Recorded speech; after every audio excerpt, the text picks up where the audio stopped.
পাখিদের দলবদ্ধভাবে আকাশে ওড়ার দৃশ্য যেন কোনো শিল্পীর তুলিতে আঁকা জীবন্ত ছবি। রাজবাড়ী শহর থেকে প্রায় 7 কিলোমিটার দূরের সবুজে ঘেরা শিবরামপুর গ্রাম এখন অতিথি পাখির রাজ্য।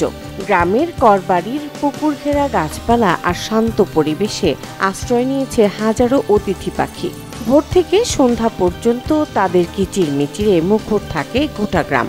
পাখিদের উপস্থিতিতে খুশি করবাড়ির মানুষ ও আশপাশের গ্রামবাসী। 8 মাস ধরে রয়েছে অবস্থান করতেছে পাখি, আর পাখি মারতে আসে আমরা বাধা দিই। প্লাস এখন আমরা চাচ্ছি এলাকাবাসী পক্ষ থেকে তো আমরা সরকারের কাছে আবেদন জানাইছি, আবেদনের কথা শুনছে সরকার। অবশ্যই শোনার পর প্রশাসন এখানে পাঠাইছে, প্রশাসন এখন ব্যবস্থা নিছে, মাইকিং করবে প্লাস সাইনবোর্ড টানবে। আর এলাকা আমরা সবাই খুশি পাখি আসাতে। দৃশ্য পাখিগুলো হেভি সুন্দর লাগে।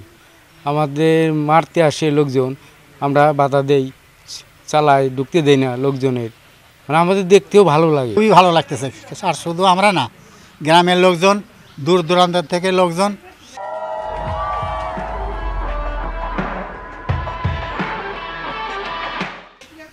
এই পাখি দেখার জন্য আসে। গত 7-8 মাস ধরে এ বাড়িতে পাখিরা অবস্থান করছে। বাসা বেঁধে ডিম পেড়ে বাচ্চা ফুটিয়ে আশ্রয় নেয় এসব পাখি। তবে অনেকেই পাখির ছবি তুলতে ব্যবহার করছেন ড্রোন। পাখি প্রেমীরা বিষয়টি ভালোভাবে নিচ্ছেন না। দুষ্কৃত লোক আছে, এদেরকে গুলি করে, আমরা সেটা বাধা দেই। এখানে পাখি একদম মগ ডালে থাকে বিধায় নিচের থেকে ছবি তোলা বা ভিডিও করা সম্ভব হয় না। এ কারণে অনেকে ড্রোন ব্যবহার করে ভিডিও করছে। ড্রোন ব্যবহারেরও একটা কুপ্রভাব পাখির উপরে পড়ছে। রাজবাড়ী বন বিভাগ জানিয়েছে তারা প্রতিদিন নিয়মিত পর্যবেক্ষণ করছেন এই এলাকায়। পাখি সাদৃশ্য ওই পাখিগুলো আমার ধারণা করি সারস পাখি। আর স্থানীয় যে বাড়ির মালিক উনি আমাদের জানাচ্ছেন যে গত বছর হয়তো সম্ভব 100 পাখির মতো আসছিল।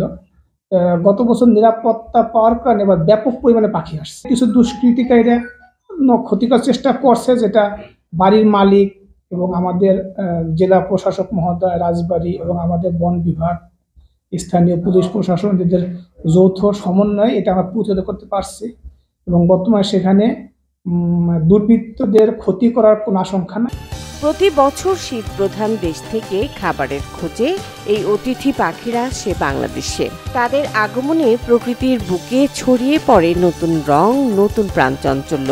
প্রকৃতি ও পাখির এ মেলবন্ধন সারা বছর টিকে থাকুক এই প্রত্যাশাই স্থানীয়দের। Desk report, channel 24।